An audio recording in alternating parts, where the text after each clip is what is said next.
Welcome, everybody. We're going to talk about artificial intelligence. The next 35 minutes, Kaspar and myself, we are in our studio in the office, and we are going to talk with you about how to invest in artificial intelligence. So not so much about what is artificial, how you can use it, what you should do with it, but we're going to talk about how you could build it into your investment portfolio. Looking at artificial intelligence, I think we can see a lot of it in the news. You see news readings being done already fully by people in artificial intelligence. We can see that, for instance, here in Malaga, we had a robotic dog walking in Calle Larios. That was also a robot. We can see that also people are saying it won't threat so much jobs. But on the other hand, we have seen in Amsterdam that an entire company was already laying off more than 20% of its workforce due to AI. So it is clearly having an impact already. And we'll take you a little bit further in how this could also have a positive impact on investing. Just, what came out also interesting recently, this, I think it was today or yesterday, Kaspar? This week, yeah. This week, Google is to roll out a new search engine, and that search engine will be even more, you can ask anything. So anything you would like to know, you can ask to this search engine, and they will do the work for you. Scary, but it seems to be coming, and very soon. The model is called GPT-4o, and there's a link there. We will share the presentation with you afterwards, and I would really recommend you to have a look at that video, because it's interesting. Initially they were using the voice of Scarlett Johansson, and then she didn't agree with it, and then they said, okay, they use another voice, and they says, no, you used my voice. It was so I recommend you to look at this video because it will give you a very good insight in what artificial intelligence can do. Short disclaimer, everything that we're showing in this presentation cannot be interpreted as being obviously individual investment advice. It's always, if you take some position into any of the products that we are mentioning, it's at your own risk. We advise you that you take good knowledge of that. Short, what is and who is Hugo? This is not Hugo. I'm not Hugo. Hugo is all of us. Hugo is a continuation of the office that Kaspar, sitting next to me, opened here almost 20 years ago in Malaga, in Marbella, under the brand Alex. Later, that was then converted, obviously, in 2015, 2016, I think it was called Bing Bank. And Bing Bank in 2019 was taken over by Saxo Bank.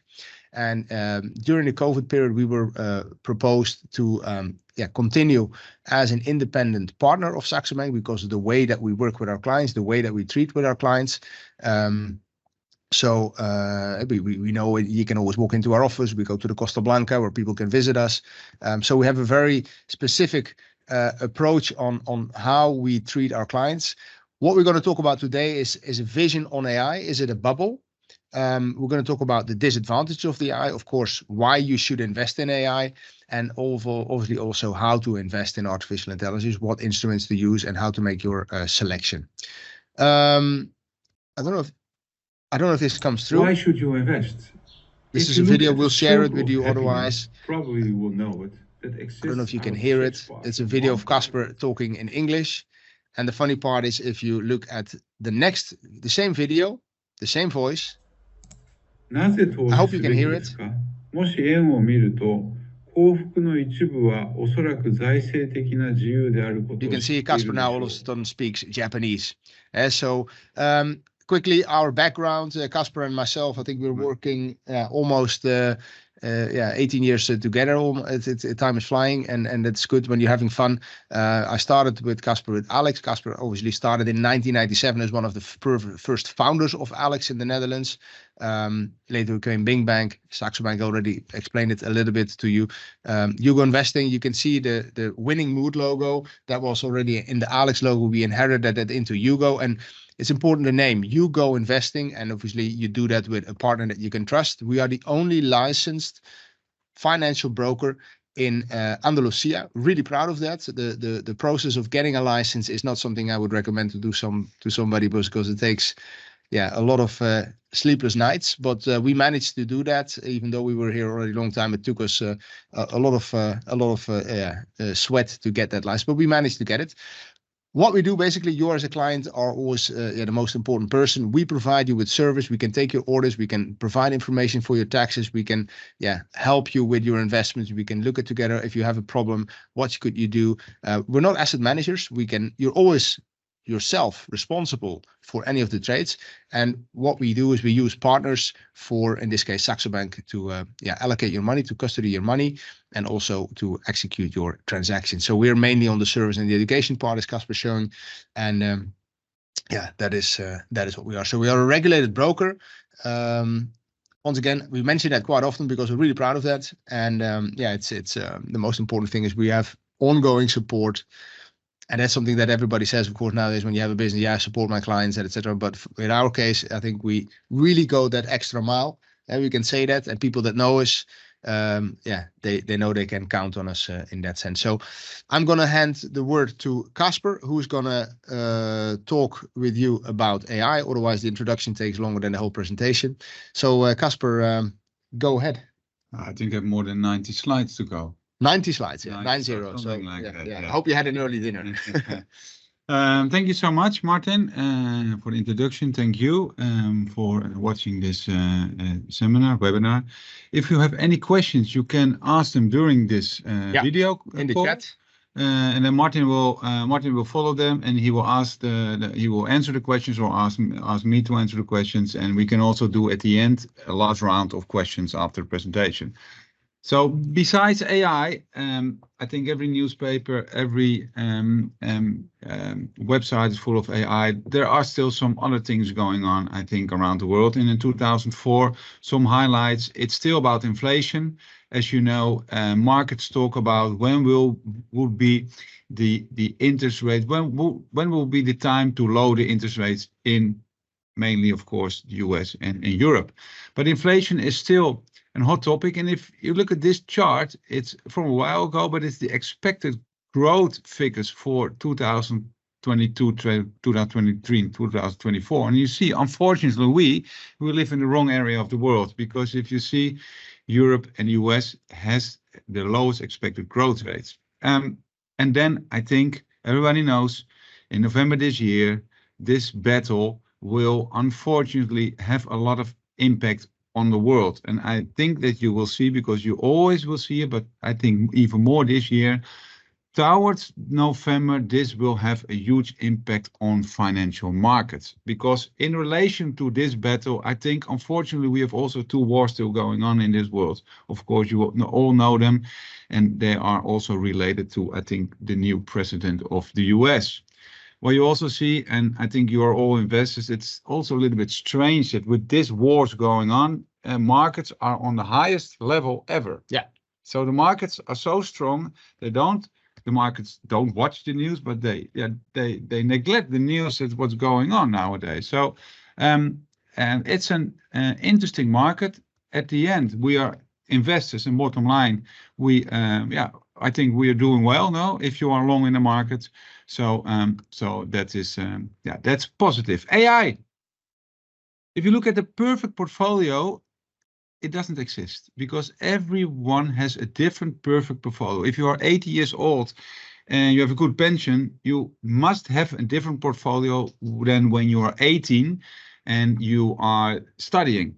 So these are building blocks, and you can make them bigger and you can make them smaller, you can take parts out, but should be a fundamental portfolio. So your biggest position should be baskets of investments, in a basket of global equity, or for example, bonds or real estate. And building on top of that, you can look at sectors, and then building on top of that, we think you should look at individual investments like stocks or individual bonds. And these are the building blocks. It's a fundament for your portfolio. And today we're going to talk about AI, but we relate it to those building blocks. So we will talk about ETF AI, overall ETF AIs, subsector AIs, and individual shares. Is AI a bubble? I'm asking you. I ask you, Martin, do you think AI is a bubble? Well, we talked about this presentation. We gave it a couple of times. I don't think it's a bubble, and we will definitely make you, I think, show that it's not. No. Yeah, so what is a bubble? Something that is going up in value, but not a strong fundament under it. And then it explodes, it collapses, and then it creates a bubble and it goes down. So this is the stock market bubble picture.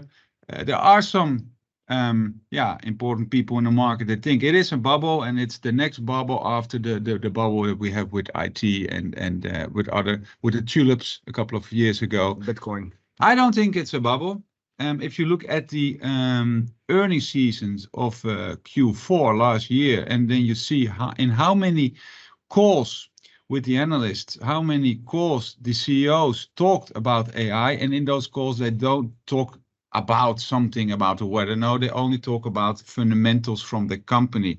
And in 36% of those calls, AI was mentioned. And if you look back, for example, to 2020, it was only 10%. So with the big companies, S&P 500, at least 1/3 is talking about AI, and talking means investing and working with AI.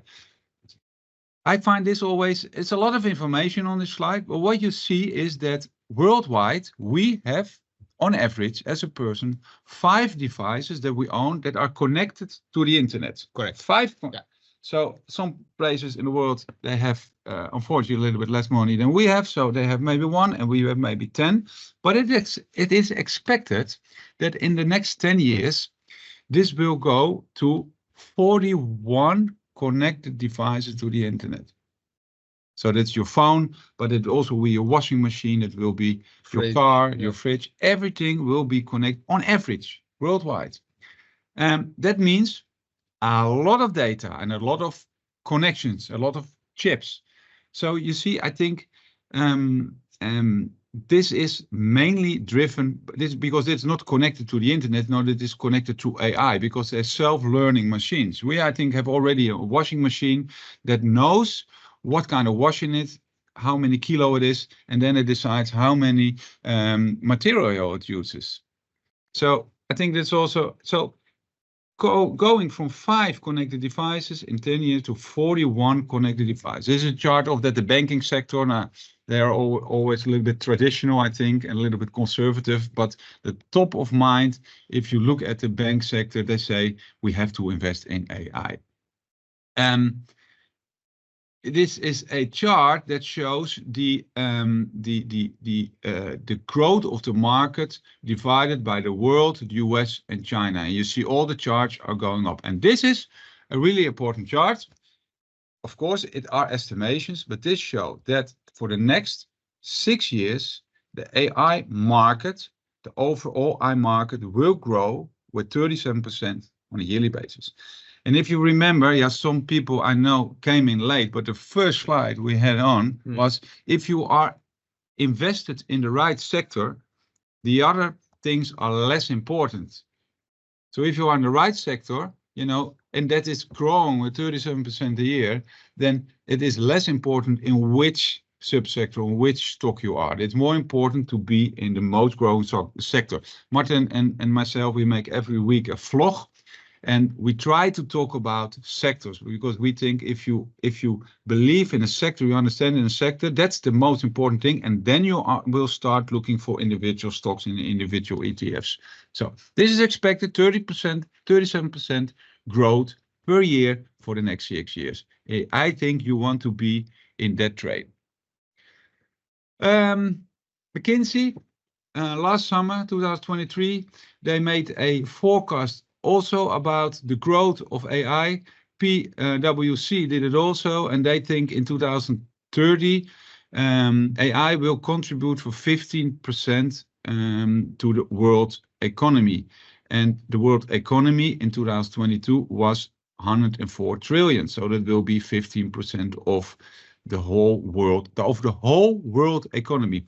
The knowledge of the productivity will get a real boost by 60-70%. And unfortunately, half of the existing jobs will disappear probably between 2030 and 2060. And I have this in an overview of a chart. And what does it mean? If you look from up to down, master degrees to no school degrees, on average, if you look at the blue figures, you can say on average 60% of the existing jobs will probably disappear. So I think if you look in the past, in the history, with this kind of developments, it was mainly affected by the people with no school degrees or with a lower degrees. But it is expected that I think it's for the first time that it will affect the whole labor market.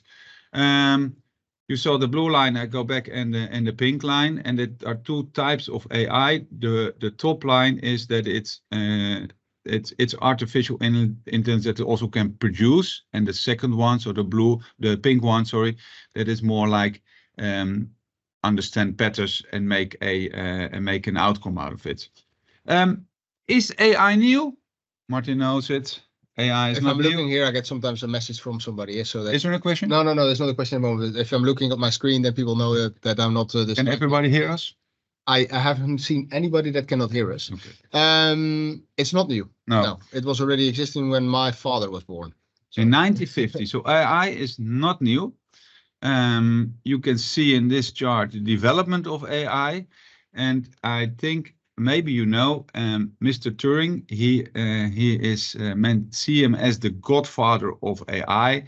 And what Martin said in the beginning, we send the slides to you, but you can also look it up on the internet. And for example, the model that was introduced in 1952, it was called Chopper, and it was really interesting. It was a computer that there were so like digital shops, and the computer had to shop for apples. So it went into the first shop, no apples. In the second shop, no apples, other products.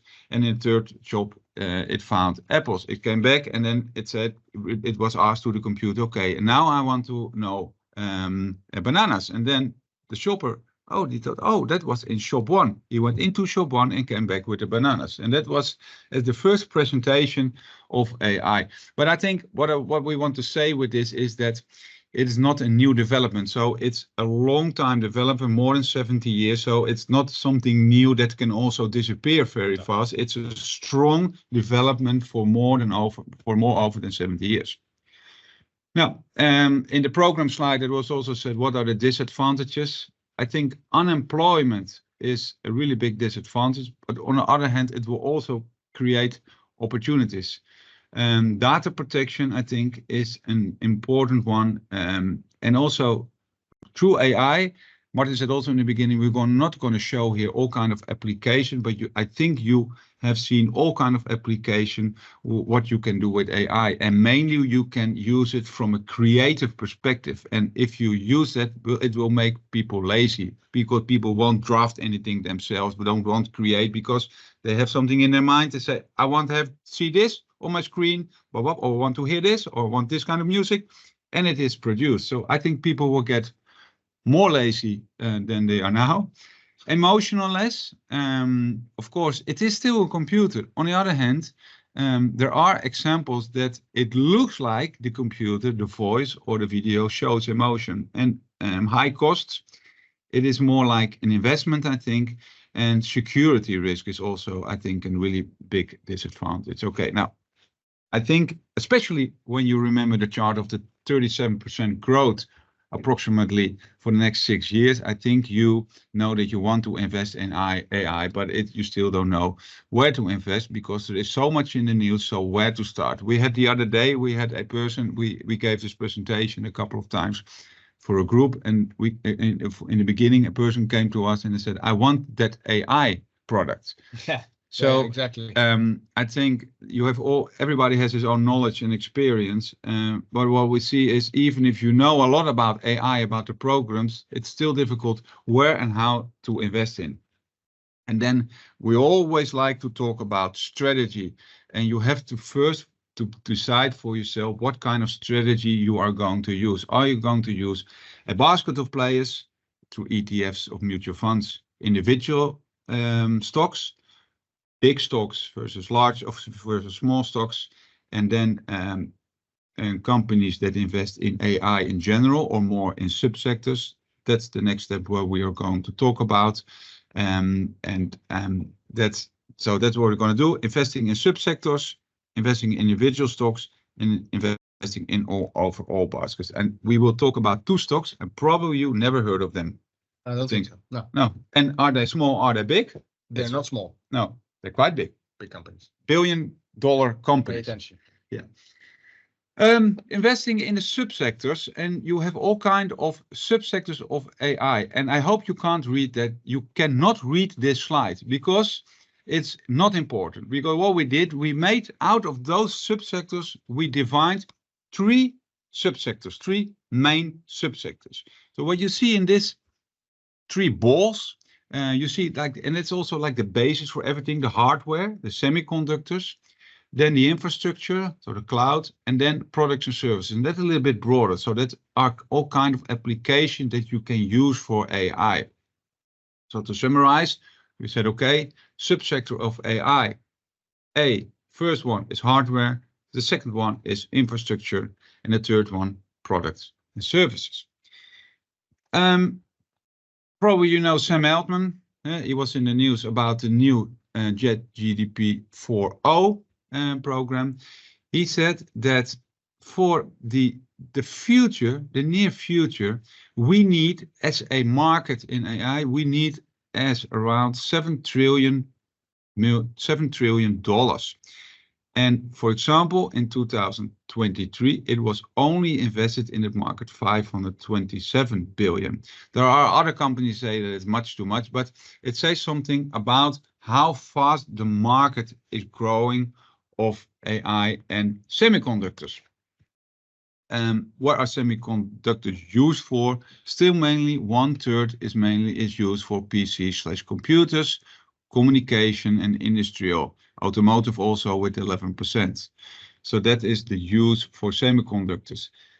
And in relation to the slide that I showed you about the AI growth of 37%, I repeated a couple of times because I think I want to, if you are going home or you speak to somebody in the tomorrow, then you must realize, okay, the AI sectors is expected to grow 37% because that's the sector you want to be. But it's the subsector semiconductors and also with a big expectation of growth.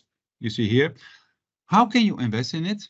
From a basket perspective, from an ETF perspective, what are ETFs? That are baskets, ETF, exchange traded funds. We selected 3 of them. And again, we can send you the presentation so you don't have to write them down. And of course, I think you will understand that the one that has a red line around it, that's our favorite one. It's Vanex Semiconductors. Why is it our favorite one? It's a huge one, 1.8 billion in it. Costs are similar to the other ones. But it's, if you look, and I don't show all the underlying products of all the ETFs, but the first one I want to show you. So if you believe in the semiconductors, you can buy, of course, NVIDIA, you can buy, of course, Intel. But you see here, and it's a weighted, so NVIDIA is the biggest position of this ETF. Then Broadcom, ASML, AMD, I see here, Qualcomm. So all the huge players in the market, you buy automatically by buying this ETF for semiconductors. And you see also NVIDIA is the biggest one with an percentage of the net assets of 13%. And then Broadcom is the second one with 10%. I think this is a really strong ETF that you can buy. In total, 25 holdings, and these are the top 10 holdings. If you look at the infrastructure, so the cloud, and I think all of you are almost every day increasing your own cloud. Probably you have a cloud maybe through your iPhone, maybe through Microsoft, and that's all growing. And every day we pay more for it. Yeah. And you're not going to stop it. No, and if you see how the data increasement is taking place at this moment, it's going so fast. So the cloud storage will be growing. And we also a figure from, and this is the expected growth of the cloud computing. And there are a big players in the market, a few big players in the market. Amazon is the biggest player, if I'm not mistaken. Microsoft is the number 2, I think, and Apple's number 4. Yeah. But you can also decide, I buy those important big players, or you can combine it, and that's what we show later in the presentation. You can buy one of those 4 ETFs, The top one is our favorite, Wisdom Tree Cloud Computing, with around 380 million euros of assets and total of 70 holdings in it.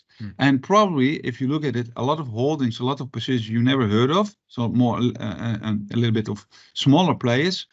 But I think a really interesting ETF to look at. And then products and services. I said in the beginning when I showed this picture that it's much broader. You see Adobe, you see Salesforce, all kind of different companies that are active within the products and services subsector of AI.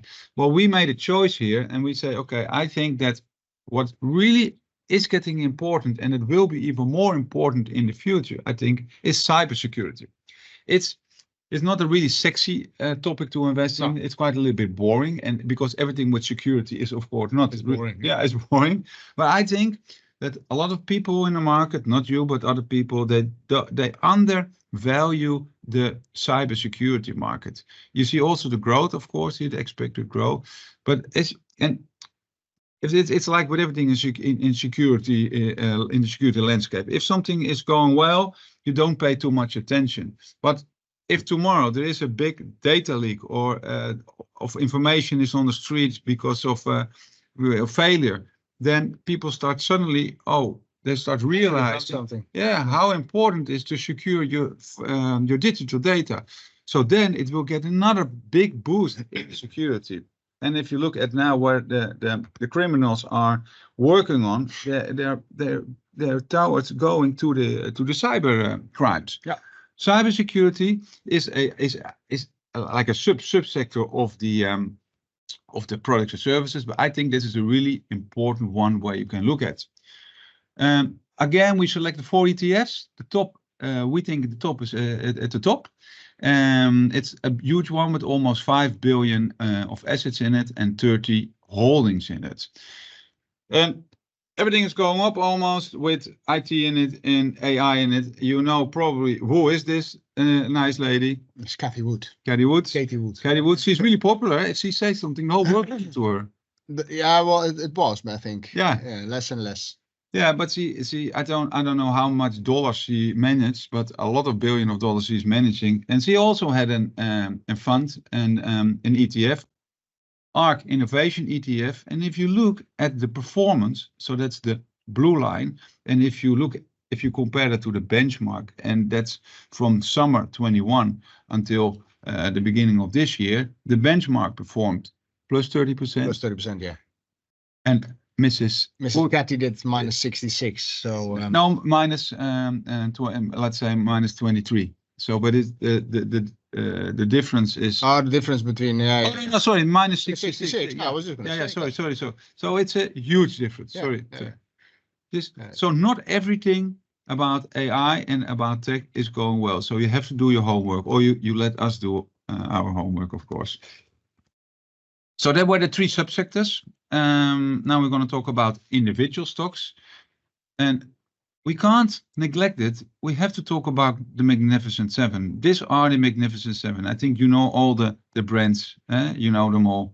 And they are so important because last year in 2023, the whole S&P 500 went up. They performed very well. They gained in total value $7.25 trillion, but the Magnificent Seven gained by themselves, those 7 gained $5 trillion dollars. So the other 497 only gained $2 trillion. Yeah. So you see how important they are. And a lot of people say nowadays, should they not call the Magnificent Sevens, but should they call the Magnificent Six, because Tesla dropped so much? And some people say, if you look at this chart, that are the Magnificent Seven, maybe you should call them the Magnificent Two, Nvidia and Meta. And some people even say, is it only Magnificent One? Because Nvidia, and it's a quote of Goldman, they say Nvidia is the most important stock nowadays on earth. Pay attention tonight. After the market closes in the US, they're going to present their figures. And that is going to be, you see that's it. Today already in the market, it's quite flat. There's not a lot happening. But you see, for instance, then we're going to skip this one else, but you see option premiums are higher than compared to the previous days. And then you see that the market is counting on on big news. And this will also give a confirmation whether AI is a bubble or that we have seen the most of it based on their figures. Founded in 93, and the CEO was the founder, co-founder, and was the CEO from the beginning. I think he did a great job. If you ask him, he said, "I will never do it again." It was so much. You said in the beginning, blood, sweat, and tears, but he said, "Yeah, that's it." And he owns has a wealth of $80 billion, and he's so popular. And you can even buy his jacket, what he always use when he's on television. I think you can buy it somewhere there on that website for $124. And he also has one tattoo, and the tattoo is the logo of his own company. And he had a bet within the company, said, if our stock price will ever reach the $100, then I will put a tattoo on my arm. So he had to do it. He also said, "It's my last tattoo because it hurt so much." But I think a great example of, and also not a company that's new, but since 1993, so they have some experience. This is the forecast, so it's an expensive company trading at around $930. So the price earning is quite high, but you always have to look at the future. So 24, you see, this is the blue line, the big blue line. That's the expected, or that was the. Because it's already in the fiscal year of 25, that was the earnings per share, but that's at $13, but it will go up probably to $50. And then you have to make the calculation for yourself, the PE divided $930 divided by 50. Is that still expensive for me or not? This is the chart. You can also see here how important they are within the S&P 500. And I only wanted to highlight the chart at the right bottom because that shows the profit margin. So one of the first slides of us was, is AI a bubble? And a bubble is when a financial product or a share goes up without an underlying value. And in this case, it has the top and the sort of Magnificent Seven, the top of the S&P 500, they are all in AI, and it's not a bubble because they have high profit margins. On the other hand, you can say if you have high profit margins, your profit margin can drop, but at this moment, they are healthy companies. And also here, I know it goes fast because we only have a little bit, around half an hour. But what I wanted to show with this chart is that the forward PE is quite positive. And also if you look at the ratio assets versus debt, it is quite healthy companies. Especially if you look at the top one, Google, it's on average, they have really healthy figures. So assets versus debt, low debt ratios. Absolutely. We said in the beginning, we're going to talk about two individual stocks that probably you never heard of. And I think they're interesting AI players. Of course, with smaller players, you have also more risk because they're smaller, so more volatile. But on the other hand, you can also, if you do your homework and you understand the AI market, you say, but I believe more in this application, or I believe more in this kind of product, then you can reach out to us. You can do it yourself. You can reach out to us, and we can help you with finding the right smaller companies, so smaller than the biggest seven of the S&P 500, to help you with filling in the ideal portfolio for you. So normally on a little bit more high risk, but also, it can be more, in line with your ideas. Now, I hope, again, that you can't read the slides. That's also my purpose, because from our 60,000 shares that we have in our database that you can buy and sell to us, we selected this spreadsheet of AI companies, and we gave them also some marks. One of them is, again, the subsectors. So again, if you want to know more about a certain application of AI, reach out to us. What we wanted to present to you is the averages.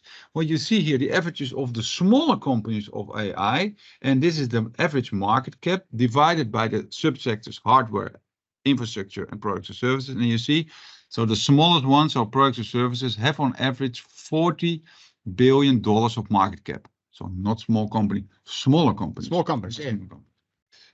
The average PE How many times do you pay the company from a profit perspective? The lower the better. Huh? So The lower the better. It's around 25. It's not cheap, but it's also not a bubble figure. no. And if you look at the debt versus asset ratio, you see big differences. And you see, especially within the hardware sector, the debt ratio, so they have low debts in relation to the assets. And with the infrastructure, it's a different ball game. It's going to the 50%. Two examples. This is the first example. It's called Skyworks Solutions. $15 billion market cap. And what they do, they also provide semiconductors, but a special kind of semiconductor. Are they performing great over the last year? No, they did not. Will they be a good performer in the future? I hope so, but I also think so. Well, we have some underlying data for it, because AI also will be really important within our phones. And it's expected that AI smartphones will be the future. Skyworks Solutions provides semiconductors for iPhones. They are the main supplier for the iPhones. It's also a risk, of course, if you have one big client. Yeah. And you see, iPhone may produce 66% in the total revenues from the previous fiscal year in 2003. But it's expected that the AI smartphones will grow from 50 million to 600 million in 2027.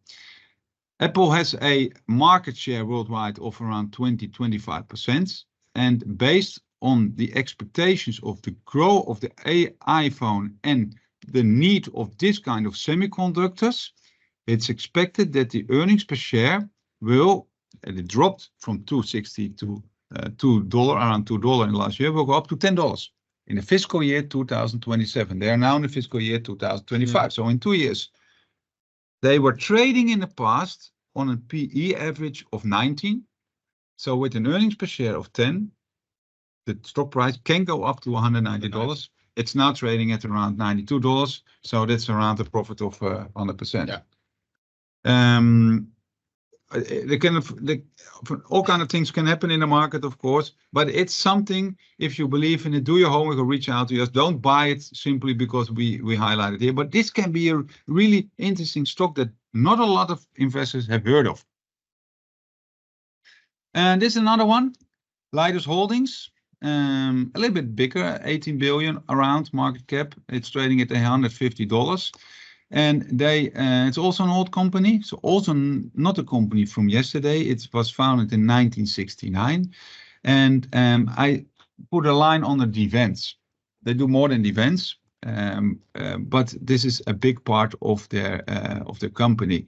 And of course, the minimum data budget that the European countries, or that the NATO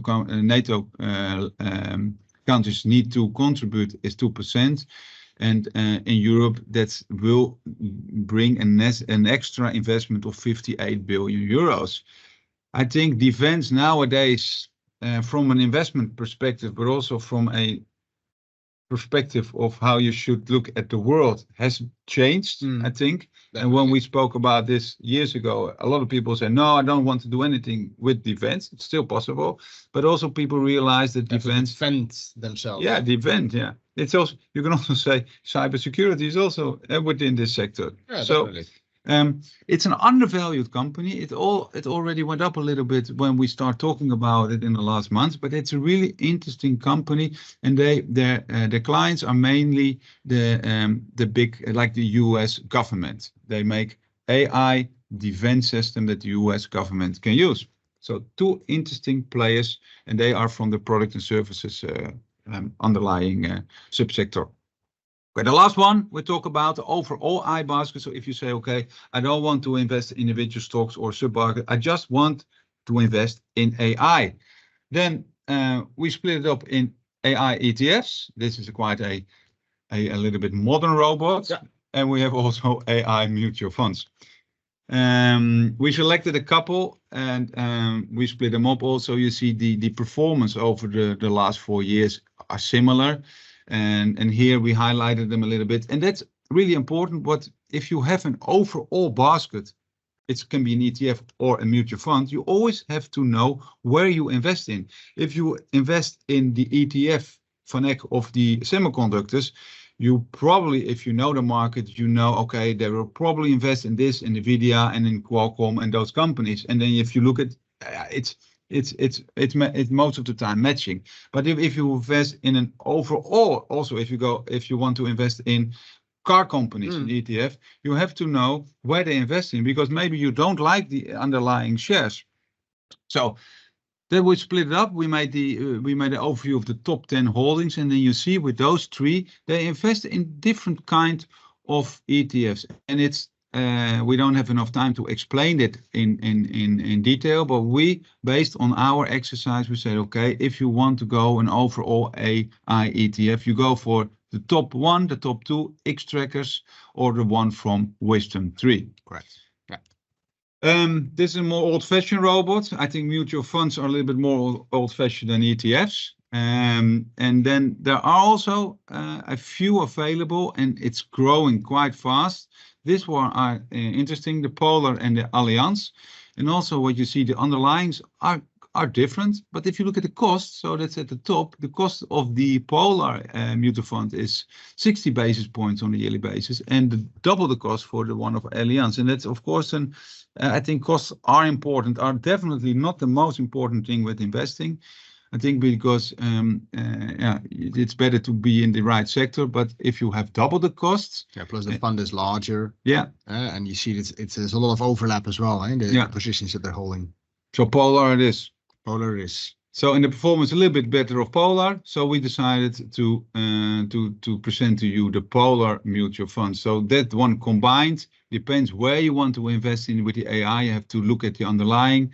You have the one of the X-trackers, the Wisdom Tree, and the Polar Capital Artificial one. Conclusions.